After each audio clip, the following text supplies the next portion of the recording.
नमो नमः, सुप्रभातम। आप सबका संस्कृत शाला में मैं डॉक्टर अजय स्वागत करता हूं। और संस्कृत शाला में हम संस्कृत से संबंधित बहुत सारे विषयों पर कार्य कर रहे हैं।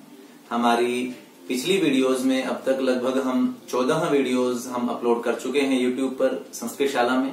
हमारी पिछली वीडियोस में आपने कई सारे अलग अलग विषयों को देखा है। उसमें व्याकरण से संबंधित भी कुछ विषय रहे हैं, उनमें हमने कई तरह की ट्रिक्स बताई हैं।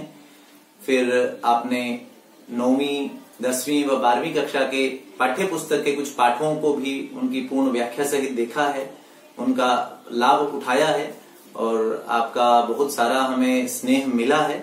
उसके लिए हम हृदय से आपका आभार व्यक्त करते हैं, क्योंकि हमारा यह कार्य आपके लिए ही है। और यदि यह कार्य आप तक पहुंचता है और आपके लिए उपयोगी रहता है तो हमें इससे अधिक और कुछ नहीं चाहिए। तो इसी क्रम में हमने एक वीडियो आपके लिए अपलोड की थी अपठितावबोधनम पर, अर्थात अपठित गद्यांश पर। हमारे प्रश्न पत्र का पहला ही प्रश्न जो है वो रहता है अपठित गद्यांश का 6ठी कक्षा से 12वीं कक्षा तक। और इसमें 4 तरह के प्रश्न आते हैं। हमने पिछली वीडियो में 2 तरह के प्रश्नों पर बात की थी। वह थे एक पदेन उत्तरत और पूर्ण वाक्येन उत्तरत। आज इस वीडियो में बचे हुए 2 तरह के प्रश्नों पर, जो कि हैं यथा निर्देशम उत्तरत और शीर्षकम लिखत, इन 2 प्रश्नों पर आज हम विस्तार से चर्चा करेंगे। तो इसी के साथ में एक और बात कहना चाहूंगा कि अभी तक यदि आपने हमारे इस चैनल को सब्सक्राइब नहीं किया है तो आप पहले उसे सब्सक्राइब कर लें, जिससे कि हमारी आने वाली वीडियोस भी आप तक पहुंच पाए। और हम अपना विषय आरंभ करते हैं। आज का हमारा जो विषय है अपठितावबोधनम, और उसमें भी यथा निर्देशम उत्तरत। तो देखते हैं यथा निर्देशम उत्तरत को। वास्तव में यह जो भाग है अपठितावबोधन का, जैसा हमारा अनुभव रहा है, बहुत सारे बच्चे इस प्रश्न को बिना किए ही आगे निकल जाते हैं, क्योंकि एक पदेन उत्तरत और पूर्ण वाक्येन उत्तरत दोनों ही प्रकार के प्रश्न सीधे सीधे हमें गद्यांश में मिल जाते हैं।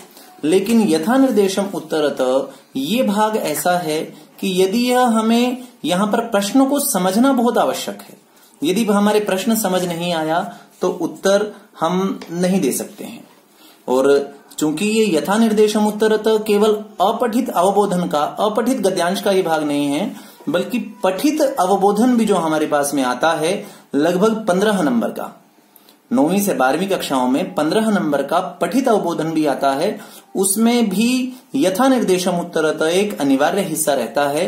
तो एक तरह से हम कह सकते हैं कि हमारे 80 अंक के पेपर की यदि हम बात करें तो उसमें से 10 से 12 नंबर का कार्य रहता है यथा निर्देशम उत्तरत। तो यहां पर इसे हम आरंभ करते हैं और इसमें सबसे पहली बात है वो है प्रश्न को समझना। अब प्रश्न को समझना अर्थात किस तरह से? अब प्रश्न, क्योंकि सीधा सीधा आपको इस पहरे में वह प्रश्न जो है उस यहां से कोई पंक्ति सीधी सीधी उसको नहीं उठाया गया है, इसलिए प्रश्न को समझना और जरूरी हो जाता है। और प्रश्न को समझने के लिए 2 बातों का ध्यान रखा जाना है। वो 2 बातें क्या हैं? पहली है कि किसके विषय में बताना है। उस जो प्रश्न पूछा गया है हम उसे पढ़ेंगे और उससे पढ़कर हम ये अनुमान लगाएंगे उसमें एक कीवर्ड हमें मिलेगा। हमें पूरी पंक्ति का अनुवाद समझना वहां पर आवश्यक नहीं है। वहां पर कुछ शब्द हैं जो कि हम आगे करेंगे, उनको देखकर आप स्वयं अनुमान लगा पाएंगे कि किसके विषय में बताना है। तो पहली बात तो ये है। और दूसरी बात है कि क्या बताना है, अर्थात किसके विषय में बताना है और उसके विषय में बताना भी क्या है। तो ये 2 बातें यदि हमें पता चल जाएंगी तो इसका मतलब हम प्रश्न को समझ गए हैं। और प्रश्न को समझने के बाद यदि हम उत्तर को ढूंढेंगे तो ज्यादा प्रतिशत होंगे, ज्यादा चांसेस होंगे इस बात के कि हम उत्तर तक पहुंच पाएं और वह हमारा उत्तर सही भी हो। अब प्रश्न इसमें किस किस तरह के आते हैं? हमने बहुत सारे प्रश्न पत्रों का विश्लेषण किया और उस विश्लेषण के पश्चात हम इस स्थिति में पहुंचे हैं कि 9वीं से 12वीं कक्षा तक ये 5 प्रकार हैं जो जिन प्रकार के प्रश्न आते हैं। उनमें पहला है विलोम शब्द, अर्थात विपरीतार्थक शब्द, आप जानते हैं इसे। दूसरा है पर्याय शब्द, पर्यायवाची भी आप इसे कहते हैं, आपने अन्य कक्षाओं में इसे पढ़ा भी है। तीसरा है विशेषण विशेष्य, और चौथा है कर्ता क्रिया, और पांचवा है सर्वनाम स्थाने संज्ञा प्रयोग।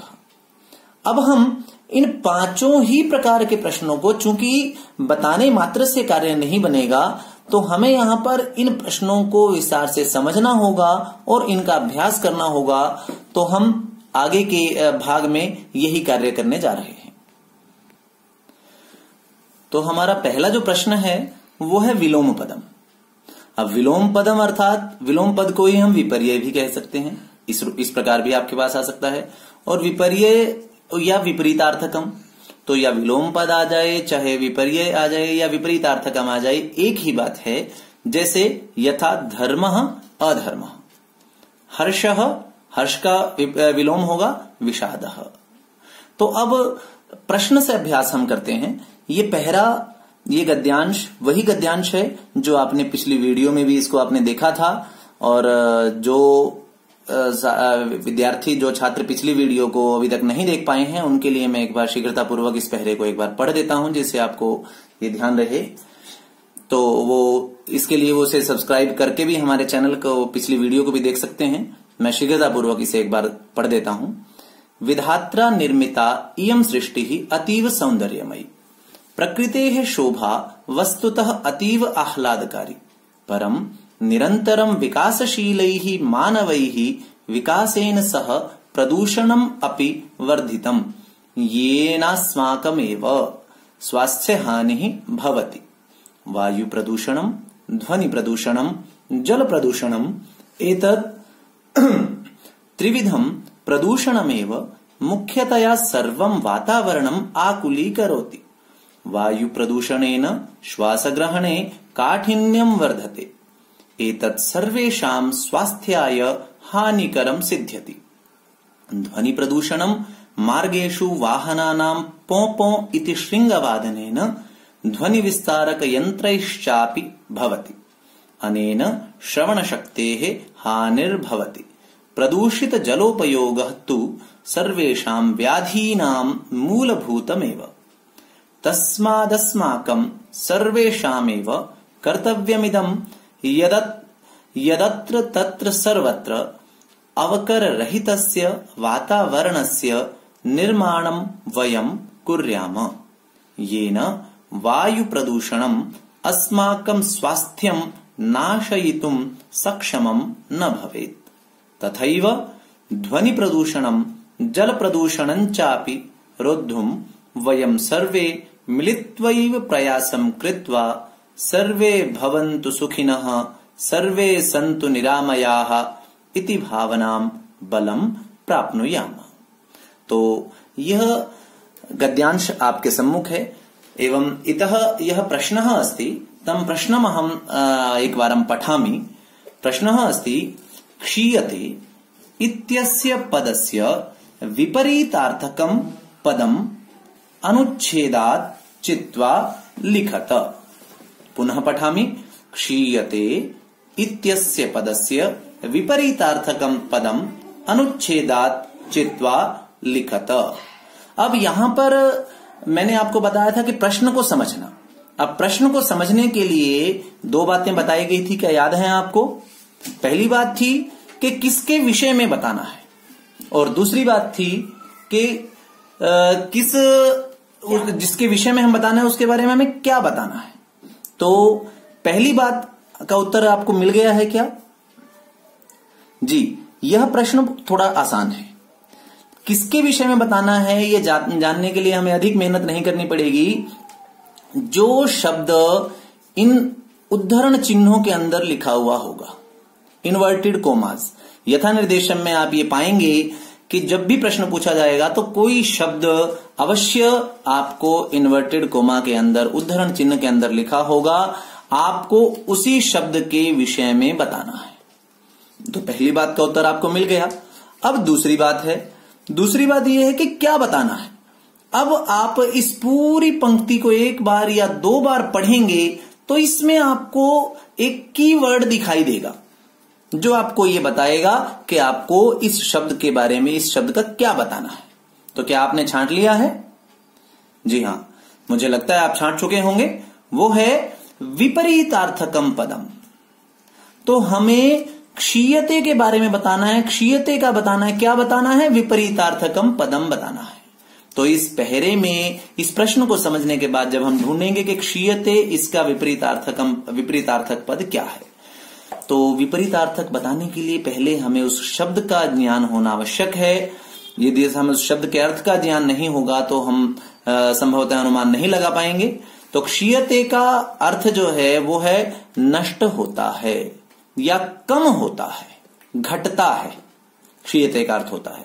तो अर्थात इसका विपरीतार्थक बनेगा बढ़ता है। तो अब इस पहरे में यदि आप देखें तो आपको वो शब्द, थोड़ा सा आप प्रयास करेंगे तो आपको वो शब्द मिल जाएगा। आप ढूंढने का प्रयास करें। और ये शब्द हम देख रहे हैं, जब यहां पर ये पंक्ति है कि वायु प्रदूषणेन श्वास ग्रहणे काठिन्यम वर्धते, वर्धते अर्थात बढ़ता है। तो क्षीयते इत्यस्य पदस्य विपरीतार्थकम पदम किम? वर्धते। यहां एक और बात हमें ध्यान रखनी है कि इस प्रश्न का उत्तर हम केवल एक पद में हमें लिखना होगा। हम पूरी पंक्ति लिखने का प्रयास न करें। हम यदि केवल एक पद में इसका उत्तर लिख देंगे कि वर्धते, तो हमारा उत्तर पूरी तरह से सही होगा और उसके लिए हमें पूरे अंक भी मिलेंगे। अब एक और प्रश्न के माध्यम से विलोम पद का अभ्यास करते हैं और वो प्रश्न है लाभकरम इत्यस्य पदस्य किम विपर्यय पदम अस्मिन् अनुच्छेदे तत् लिखत। पुनः वदामि अहं प्रश्नम लाभकरम इत्यस्य पदस्य किम विपर्यय पदम अस्मिन् अनुच्छेदे तत् लिखत। तो आपको अभी ये समझ आया होगा कि यहां पर एक विपर्यय पद प्रयोग हुआ है। ऊपर विपरीतार्थकम आया था, हमने देखा था कि विलोम पद कहें या विपर्यय कहें या विपरीतार्थकम कहें वो एक ही बात है। तो हमें किसके विषय में बताना है? लाभकरम के विषय में बताना है। और उसके विषय में हमें क्या बताना है? हमारा कीवर्ड है विपर्यय पदम। तो हमें लाभकरम का विपर्यय पदम अर्थात विलोम पद विपरीतार्थक बताना है। तो चलिए पहरे में ढूंढते हैं, गद्यांश में ढूंढते हैं इसको हम ऊपर। ये गद्यांश हमारे सामने है फिर से। और अब आप देखिए, आपने इस पहरे को अभी सुना है, पिछली वीडियो में भी आपने इस पहरे को देखा था, अब भी आप इसको, और जहां पर आपको बीच में देखना हो आप पॉज करके भी उस पहरे को पढ़ सकते हैं, क्योंकि वीडियो तो लगातार चलती जा रही है। तो आप उसे पॉज करके भी आप उसे ढूंढ सकते हैं। हम अगले 3 सेकंड में इसका उत्तर आपको बताते हैं। उम्मीद है आपने ढूंढ लिया होगा। तो जो शब्द है वो है लाभकरम का हमें बताना था। तो जहां पर वर्धते आया था उससे अगले ही वाक्य में शब्द है कि एतत् सर्वेषां स्वास्थ्याय हानिकरम सिद्ध्यति। तो लाभकरम का विपरीतार्थक हो गया है हानिकरम। तो इस प्रकार हम विलोम पद के अन्य प्रश्नों का भी अभ्यास कर सकते हैं। तो अब हम अगले प्रकार के प्रश्न की ओर बढ़ते हैं। तो अगला प्रकार है पर्याय पदम। अब पर्याय पदम अर्थात समानार्थकम, समान अर्थ वाला शब्द हमें इसमें बताना होता है। पर्यायवाची शब्द भी आप इसे कह सकते हैं। यह एक और प्रकार है, यह भी काफी प्रचलित प्रकार है।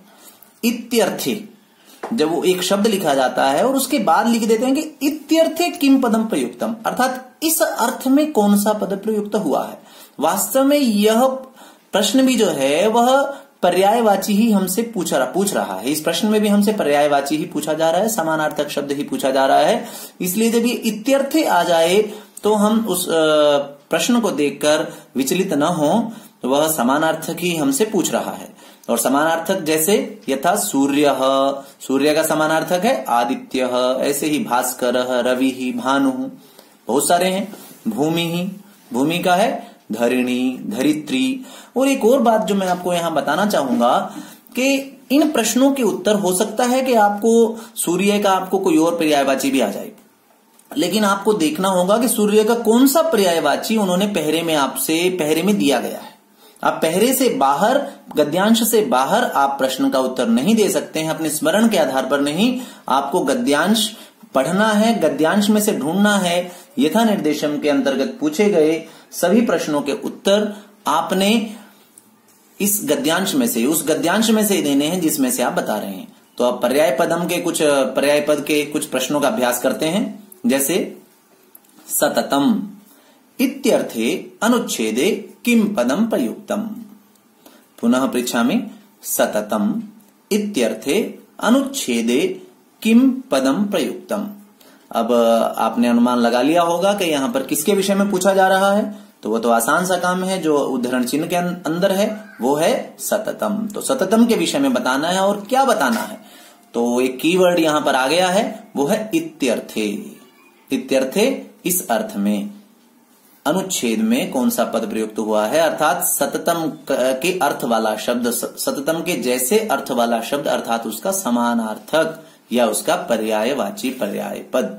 तो सततम का अर्थ भी जानना आवश्यक होगा, तभी हम उसका समानार्थक जान पाएंगे। तो सततम का अर्थ है निरंतर चलने वाला, जो निरंतर होता है उसे हम कहते हैं सततम। सतत, निरंतर, लगातार जो चलता है। तो अब पहले में हम इस प्रश्न को का यदि हम उत्तर यहां पर हम ढूंढते हैं तो हमें इसका उत्तर जो है वो हमें यहीं पर हमें पहले में ढूंढना है। आपके पास में 2 सेकंड है, आप 2 सेकंड में आप इसका अनुमान लगाइए। और मैं समझता हूं आप कहीं आसपास नजदीक पहुंच गए होंगे उसके। इस गद्यांश की दूसरी ही पंक्ति में शब्द आया है निरंतरम, निरंतर, लगातार। तो सततम इसका इस समानार्थक या इत्यर्थे किम पदम प्रयुक्तम निरंतरम। तो एतदस्माकम उत्तरम भविष्यति। इदानीं द्वितीयं प्रश्नं पश्यामः।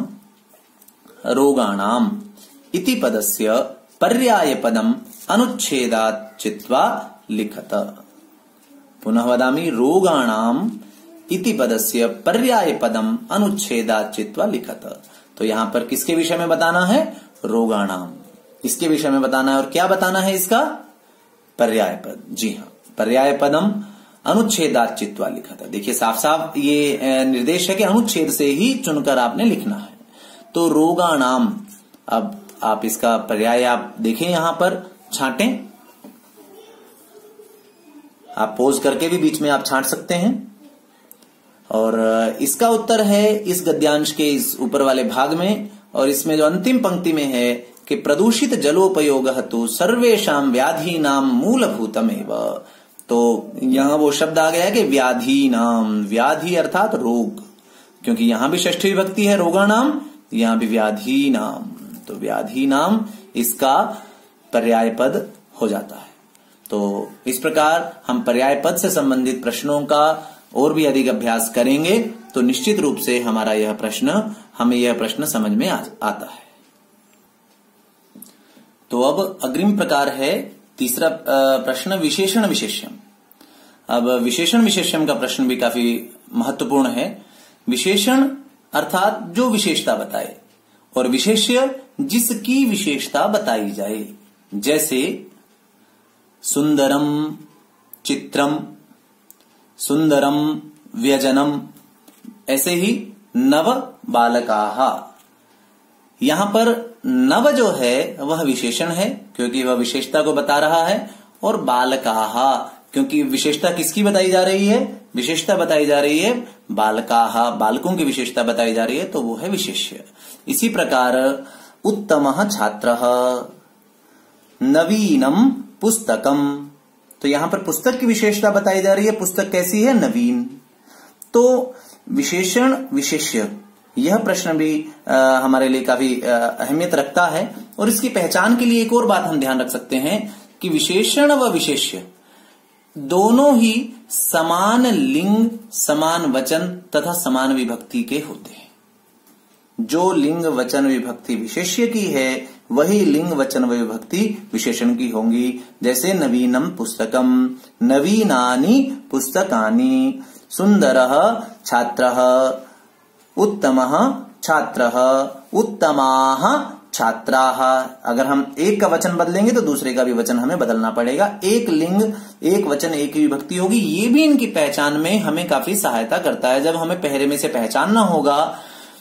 और एक और बात जो खास बात है यहां पर वो ये है कि प्रायः विशेषण, प्रायः शब्द है हमेशा नहीं, प्रायः ज्यादातर विशेषण पहले व विशेष्य उसके बाद में प्रयुक्त होता है। जैसे नव बालकाः, सुंदरम चित्रम।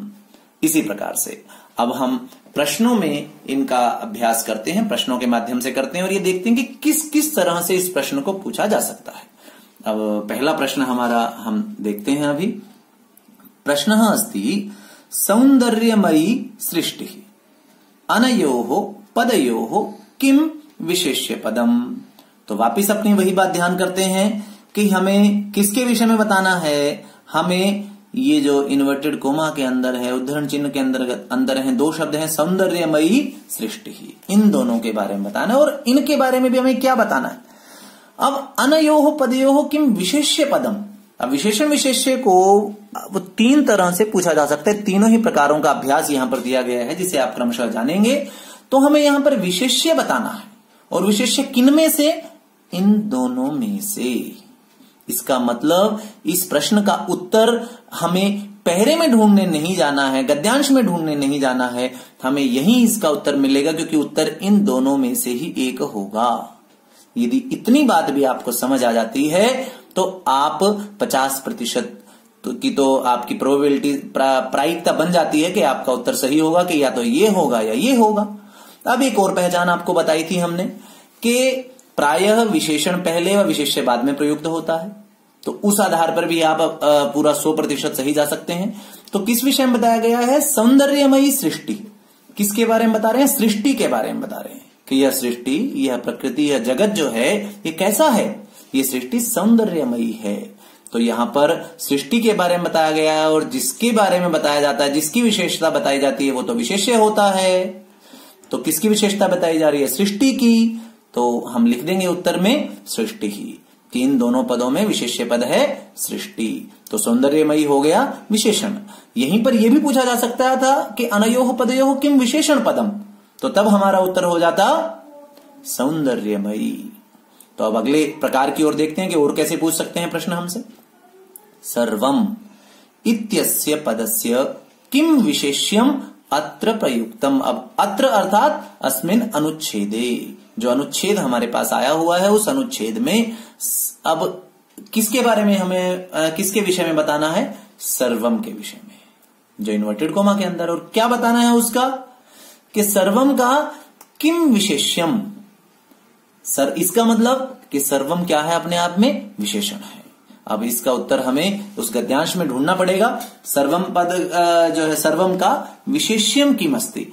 तो एक जो पहचान आपको बताई थी कि विशेषण विशेष्य ज्यादातर साथ साथ प्रयोग होते हैं, इसका मतलब ये हुआ कि जहां पर हमें सर्वम लिखा हुआ दिखाई देगा उसके आसपास ही हमें इसका उत्तर भी मिलेगा, बहुत अधिक दूर नहीं, या तो उससे पहला या उससे बाद वाला शब्द।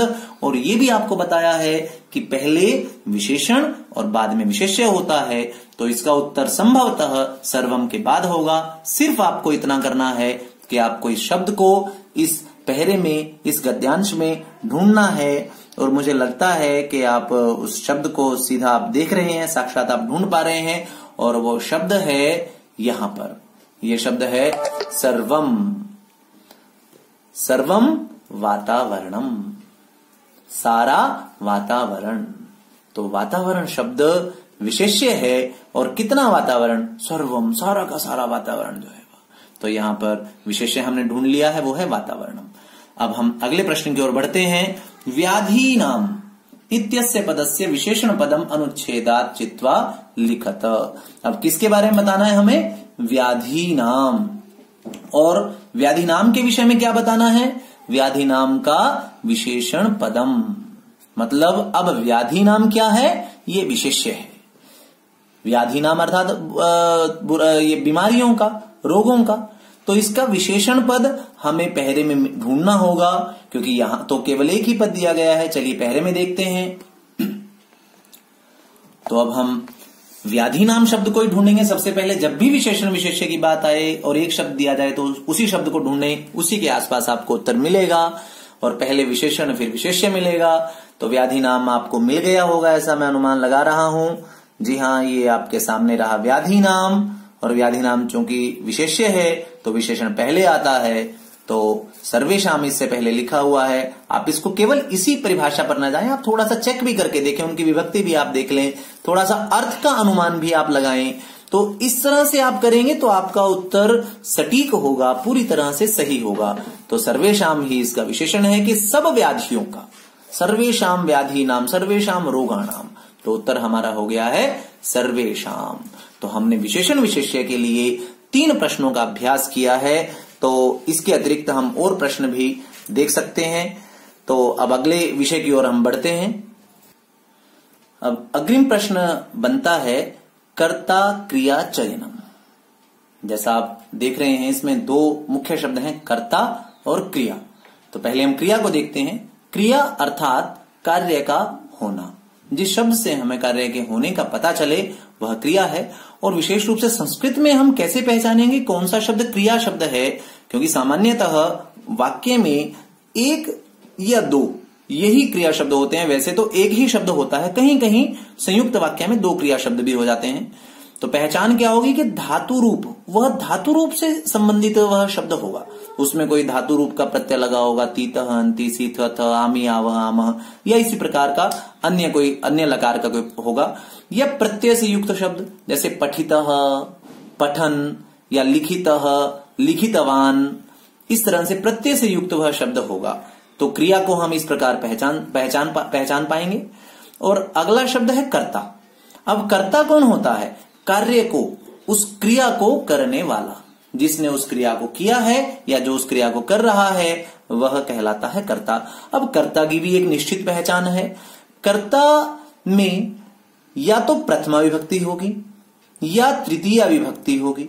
प्रथमा विभक्ति या तृतीया विभक्ति, अन्य विभक्तियों का प्रयोग कर्ता के लिए नहीं होता है। इसको भी हम ध्यान रखेंगे तो कर्ता को छांटना हमारे लिए सरल होगा। और इससे ज्यादा इस विषय को हम यहाँ पर एक संक्षिप्त रूप में एक बार देखते हैं। जैसे अब प्रश्न की ओर हम आते हैं। प्रश्न जो है यहाँ पर कि अब एक वाक्य लिखा है, विकासेन सह प्रदूषणम अपि वर्धितम येन स्वास्थ्य हानि भवति। अत्र भवति इति क्रियापदस्य कर्तृपदम किम। अब हमें इस प्रश्न को समझना है।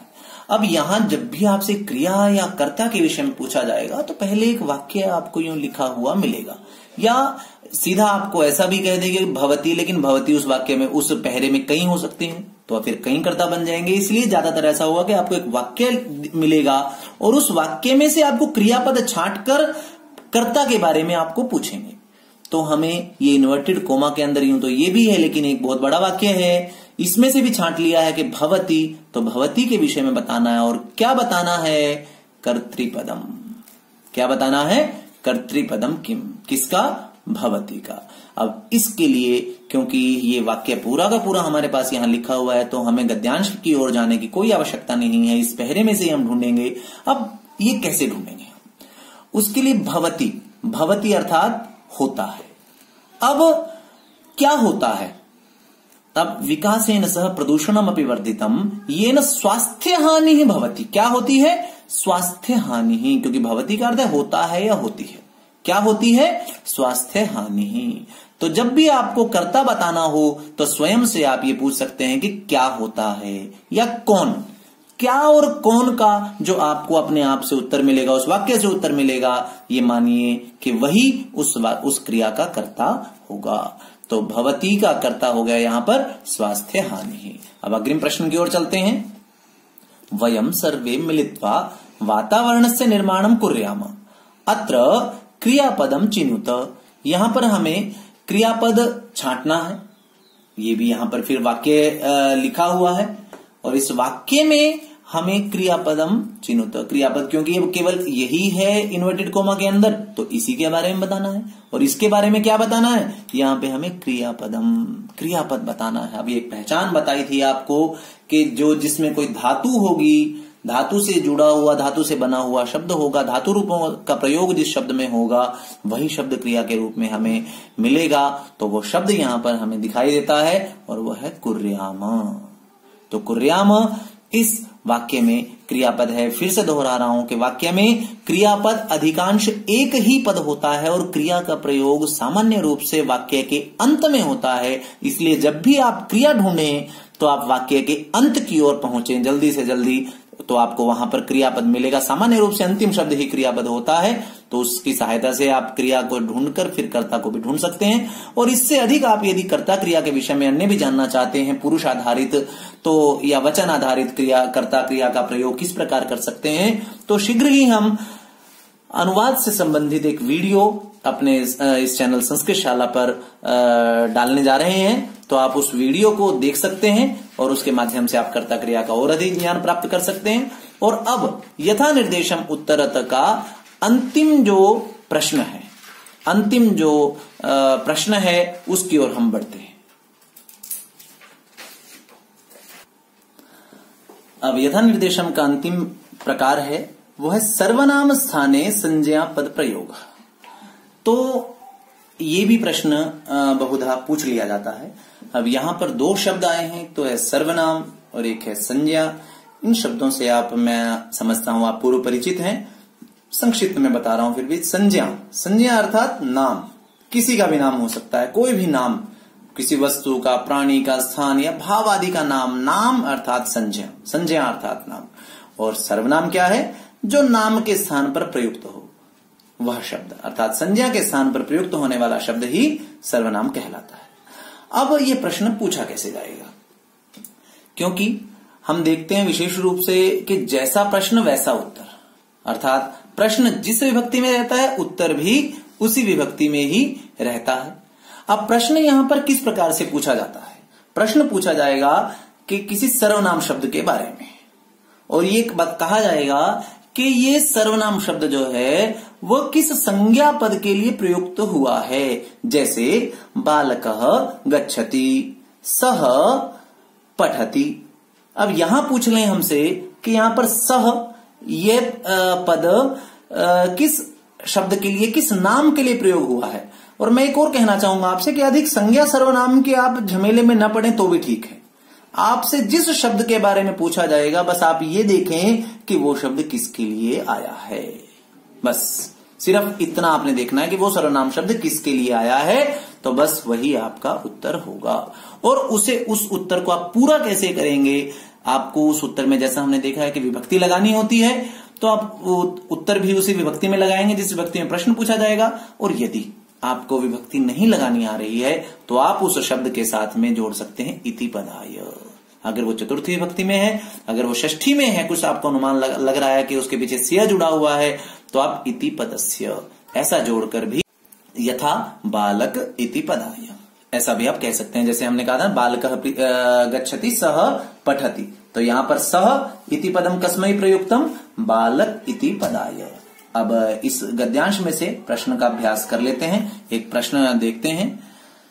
एतत् स्वास्थ्याय हानिकरम सिद्ध्यति, अत्र एतत् इति सर्वनाम पदम कस्मै प्रयुक्तम। अब किसके विषय में बताना है यहां पर, ये तो इन्वर्टेड कोमा यहां है, लेकिन उसके बाद फिर एक शब्द के लिए भी है, तो हम इस एक पर जाएंगे। एतत् के बारे में बताना है, और एतत् इस वाक्य में आया है, तो एतत् इति सर्वनाम पदम कस्मै प्रयुक्तम, यह सर्वनाम पद किसके लिए आया है। तो यह मतलब एतत् अर्थात कौन, यह हमें देखना होगा, और इसके लिए हमें पहले की ओर, गद्यांश की ओर बढ़ना होगा, इस वाक्य को ढूंढना होगा। और एक और मैं आपको यहां पर ट्रिक बताना चाहूंगा, क्लू यहां पर मिलेगा आपको कि इसका उत्तर आपको इस पंक्ति से पिछले वाली पंक्तियों में ही मिलेगा, इससे आगे नहीं, क्योंकि सर्वनाम बाद में आता है, संज्ञा पद उससे पहले आता है। तो उसे हम देखते हैं अभी। तो हमें इस पंक्ति को ढूंढना होगा कि एतत् स्वास्थ्याय हानिकरम, तो ये पंक्ति हमें यहां मिल जाती है, ये रही कि एतत् सर्वेषां स्वास्थ्याय हानिकरम सिद्ध्यति। अब इस पंक्ति में एतत् शब्द आया है, और एतत् किसके लिए आया है ये जानेंगे इससे पिछली वाली पंक्तियों में, ज्यादातर लगभग उससे पिछली वाली एक पंक्ति या दो पंक्ति पहले ही हमें इसका उत्तर मिलता है। अब पिछली पंक्ति है कि वायु प्रदूषणेन श्वास ग्रहणे काठिन्यम वर्धते, जो वायु प्रदूषण है उससे श्वास ग्रहण करने में काठिन्य बढ़ता है। और यही एतत् मतलब यह क्या, यह वायु प्रदूषण जो है यह सर्वेषां स्वास्थ्य हानिकरम सिद्ध्यति, यही सबके स्वास्थ्य के लिए हानिकर सिद्ध होता है। तो यह मतलब कौन? यह मतलब वायु प्रदूषणम। तो अब वायु प्रदूषण शब्द हमने छांट लिया है। प्रश्न था कस्मई अर्थात चतुर्थी विभक्ति, या तो हम वायु प्रदूषण में विभक्ति जोड़ दें कि वायु प्रदूषणाय। यदि हम विभक्ति नहीं जोड़ पा रहे हैं, कोई ऐसा शब्द है, तो हम लिख सकते हैं वायु प्रदूषण इति पदाय। इस प्रकार हम इसका उत्तर दे सकते हैं। अब अग्रिम प्रश्न की ओर आगे बढ़ते हैं। वयम सर्वे मिलित्वैव प्रयासं कुर्मः, अत्र वयम इति सर्वनाम पदम केभ्यः प्रयुक्तम। फिर से देखते हैं कि इस वाक्य में एक वयम जो यह पद आया है, ये सर्वनाम पद है। वयम अर्थात हम सब। अब हम सब कौन? ये हमें फिर वापस इस वाक्य की ओर बढ़ना होगा, गद्यांश में हमें ढूंढना होगा और वहां से हमें इसका उत्तर बनाना होगा, वहां से हमें इसका उत्तर मिलेगा। तो पुनः गद्यांश में हम देखते हैं कि ये वाक्य आया कहां है। यहां ये आया था कि अंत में जब बात कही थी कि वयम सर्वे मिलित्वैव प्रयासम कृत्वा सर्वे भवन्तु सुखिनः सर्वे सन्तु निरामया इति भावनाम बलम प्राप्नुयाम। तो ये वाक्य है, यहाँ पर वयम सर्वे मिलित्वैव प्रयासम कृत्वा, ये वयम पद आया है। अब वयम किन के लिए आया है ये हमें यहाँ पर देखना होगा, क्योंकि यहाँ पर इसका ये थोड़ा सा एक इस तरह के प्रश्न हमें मिल जाते हैं वहां पर, क्योंकि इसमें किसके बारे में बात कही गई है। यहां पर सब लोगों से ये कहा गया है कि सब लोग मिलकर ऐसे प्रयास करें जिससे कि वायु प्रदूषण जो है, इस पूरे पहरे में आप देख सकते हैं जो अंत में हमसे कही गई कि वयम निर्माणम कुर्याम येन अस्माकं स्वास्थ्यस्य हानि ही न भवेत, और हम ध्वनि प्रदूषणम जल प्रदूषणम चापि रोद्धुम समर्थाः भवेम। तो वयम, वयम मतलब कौन? मतलब हम सब। हम सब अर्थात सर्वे जनाः लोकाः। तो बहुवचन है तो केभ्यः अर्थात हमें विभक्ति चतुर्थी ही लगानी है, लेकिन बहुवचन में जाना है तो जनेभ्यः। वयम किसके लिए आया है? केभ्यः जनेभ्यः अथवा लोकेभ्यः। तो इस तरह से भी हमें ढूंढना पड़ जाता है प्रश्न को। तो ये सर्वनाम स्थान पर संज्ञा पद का प्रयोग हम इस प्रकार कर सकते हैं।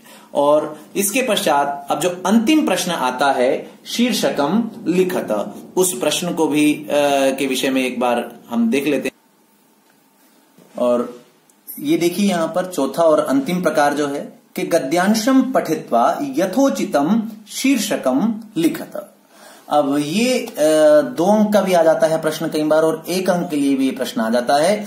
और शीर्षक लिखते समय हमें कुछ बस 1-2 बात का ध्यान रखना है कि शीर्षक हमारा 2 या 3 शब्द में हो, और ऐसा हो जो कि अब हम पहरे की ओर अपने देखेंगे तो उससे हमें थोड़ा सा और अनुमान लग जाएगा।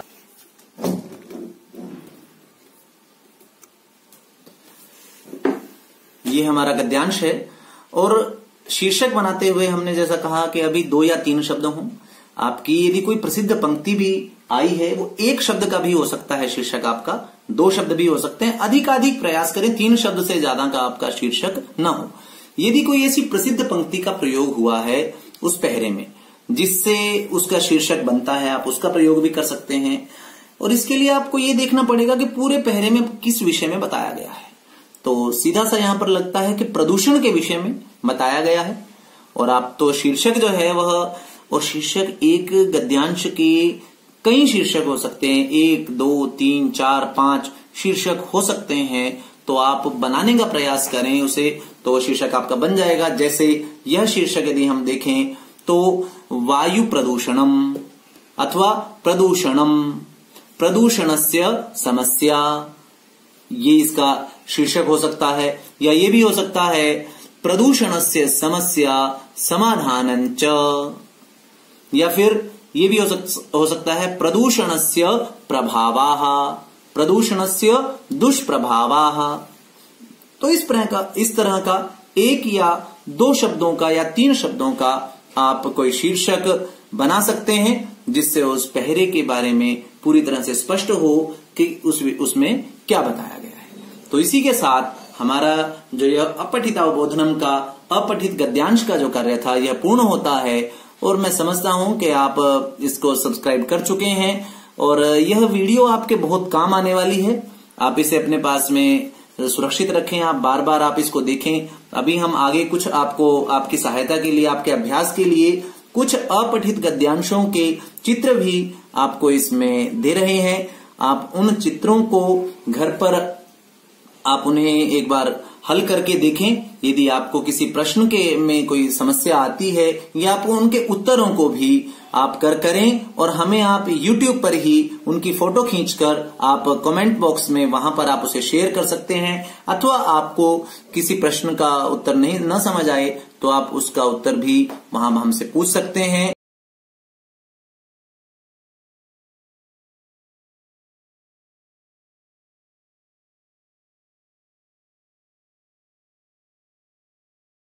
और इस वीडियो को अधिक से अधिक छात्रों तक पहुंचाने के लिए आप इसे सब्सक्राइब करें, लाइक करें और अधिकाधिक शेयर करें, जिससे कि यह संस्कृत चाहने वाले, संस्कृत को जानने की इच्छा रखने वाले हर विद्यार्थी तक पहुंच पाए और उसका लाभ हो पाए।